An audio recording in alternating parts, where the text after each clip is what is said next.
तरदामिनी पे शेख हमारी न जाइयो, तरदामिनी पे शेख हमारी न जाइयो, दामन निचोड़ दें तो फरिश्ते वजू करें।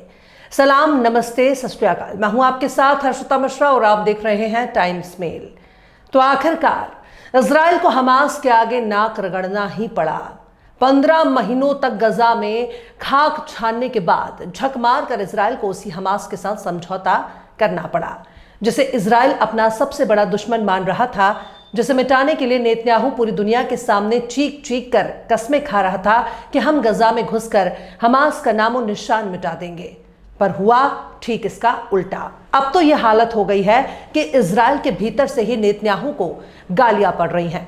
लेकिन गजा में सीजफायर के लिए हमास से समझौता करना ही बाइडेन और नेतन्याहू के लिए इतिहास में सबसे शर्मनाक समझौता बन चुका है।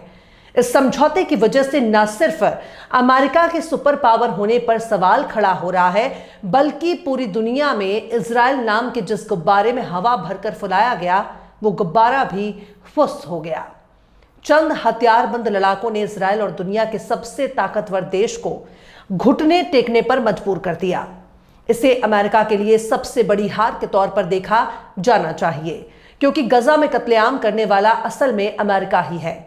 इजराइल तो एक प्रॉक्सी है, जिसके जरिए अमेरिका अपने बड़े बड़े मंसूबे को अंजाम देता है, और गजा का सीजफायर समझौता इजराइल से ज्यादा अमेरिका के लिए शर्मनाक है। फिर भी दुनिया इसे इजराइल की हार के तौर पर ही देख रही है, क्योंकि 15 महीने की इस जंग में हमास ने अपनी शर्त पर ही सीजफायर के लिए राजी हुए हैं। हमास ने न सिर्फ इजराइल को झुकने पर मजबूर किया, बल्कि खुद को दुनिया की एक पावरफुल मिलिट्री फोर्स के तौर पर साबित कर दिया, जो गोरिल्ला वॉर टेक्निक में सबका बाप माना जाएगा। हमास की अल-कस्साम ब्रिगेड ने खुद को इजराइल और अमेरिका के बड़े बड़े कमांडोज से बेहतर फौज साबित कर दिया है। वैसे भी किसी की जमीन पर पहले कब्जा करके मुल्क बनाना, फिर बचे हुए तमाम इलाकों पर कब्जा करना बहुत ही शर्मनाक हरकत है।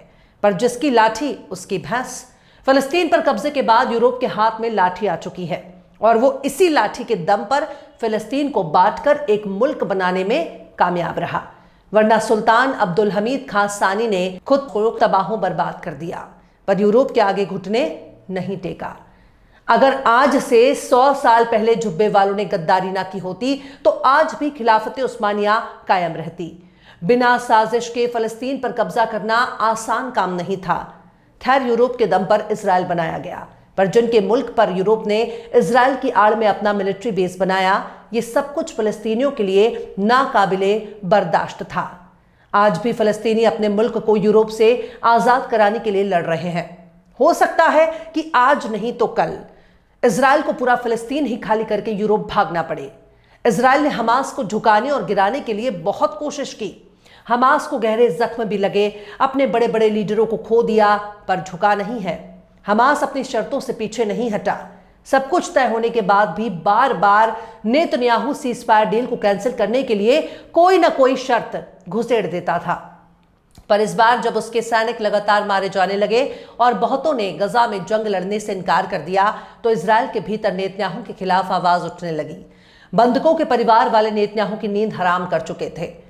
आखिरकार झक मारकर नेतन्याहू ने हमास के आगे घुटने टेक दिए और उसी हमास के सामने नाक रगड़कर सीजफायर समझौता किया, जिसे जड़ से मिटाने के लिए नेतन्याहू कस्में खा रहा था।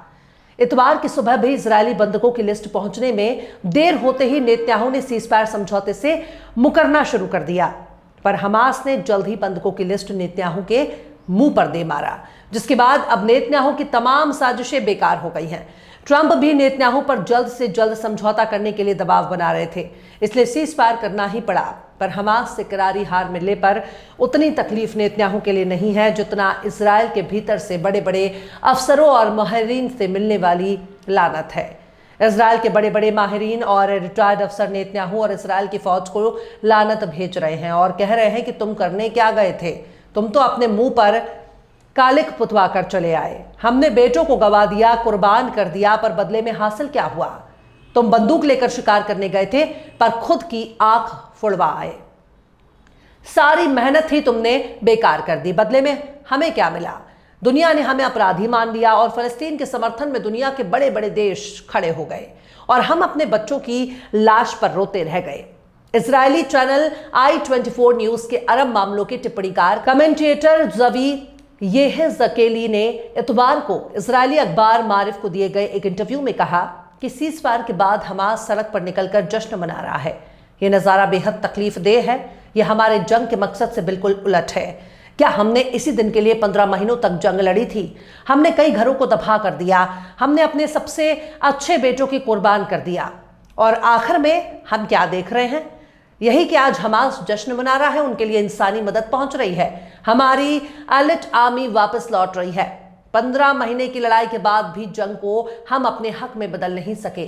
ये इजराइल की बहुत बड़ी नाकामी है। इस बारे में इजराइल की कौमी सलामती कौंसिल की साबिक सरबराह जेवरा आइलैंड ने कबूल किया है। जंग इजराइल के लिए एक जबरदस्त नाकामियों के साथ खत्म हुआ और हमास जीत गया। इजरायली चैनल 12 ने कंफर्म किया है कि कब्जा वाली फौज गजा जंग में अपने किसी भी तय मकसद को हासिल करने में बुरी तरह से नाकाम रही। हमास को तबाह करना भी इस मकसद में शामिल था, पर फलस्तीनी मूवमेंट अभी भी अपने पैरों पर खड़ा है। इजराइल की कौमी सलामती कौंसिल की साबिक सरबराह जेवरा आइलैंड ने कहा कि यह सच है कि हमास को बहुत मजीद झटके लगे, गंभीर झटके लगे, लेकिन वो अभी भी लड़ रहा है। असल में वो गजा के हालात को कंट्रोल करता है और वहां के मामलों को मैनेज करता है। इजरायली समाचार पत्र मारिव ने शनिचर को अपने सर्वे में बताया कि केवल 8% इजरायली मानते हैं कि इजरायली प्रधानमंत्री नेतन्याहू की सरकार ने गजा में जंग के मकसद को पूरी तरह से हासिल कर लिया है। पर यह सर्वे तब आया है जब नॉर्दर्न गजा में इजरायली फौज को जबरदस्त नुकसान हो चुका है। पर इजराइल की कौमी सलामती कौंसिल की साबिक सरबराह जेवरा आइलैंड ने कबूल किया कि जब तक गजा में हथियार, गोला बारूद मौजूद हैं और जब तक गजा में लड़ने वाले नौजवानों में आखिरी सांस तक लड़ने का जज्बा है, तब तक हम जीत नहीं सकते। लेकिन इसी बीच ईरान ने इजराइल के जले पर नमक रगड़ना शुरू कर दिया। IRGC कुद्दस फोर्स के कमांडर इस्माइल कानी ने कहा कि यह दिन इजराइल के शर्म, बेइज्जती और सबसे बड़ी तबाही का वक्त है, क्योंकि इजराइल को गजा में जंग बंद करने के लिए मजबूर होना पड़ा। गजा में 15 महीने तक अपने क्राइम को अंजाम देने के बाद इजराइल को हमास की शर्तें कबूल करने के लिए मजबूर होना पड़ा, और ये वही शर्तें हैं जिन पर हमास बहुत पहले से कायम था। इस्माइल कानी ने भी कहा कि हमास ने जंग के 470वें दिन तक इजरायली फौज को निशाना बनाना जारी रखा। समझौते की शर्तों के मुताबिक इजराइल को पूरे गजा से हटना होगा। इस्माइल कानी ने कहा कि ये एक ऐसी डिमांड है जिस पर हमास शुरू से कायम था। दरअसल इजराइल ने जब से गजा में ग्राउंड ऑपरेशन शुरू किया, उसका यही मकसद था कि हमास को चुन चुन कर मारना है और गजा से हमास को हटाकर अपना कंट्रोल कायम करना है। अगर खुद का कंट्रोल नहीं हो पाया तो कम से कम अरब देशों के साथ या फिर वेस्ट बैंक में मौजूद महमूद अब्बास को गजा सौंप देंगे, ताकि हम आसानी से गजा पर कंट्रोल कर सके। पर यह जंग जितना ईरान की मदद के बगैर बहुत मुश्किल था। एक तरफ जब अरब के तमाम देशों के साथ साथ तुर्की ने इजराइल और अमेरिका की बैयत कर रखी है, तब एक वाहिद ईरान ही ऐसा मुल्क था जिसने खुलकर मदद की। पर गजा में भले ही इजराइल ने जंग बंद कर दिया हो, पर इन पर भरोसा कैसे किया जाए।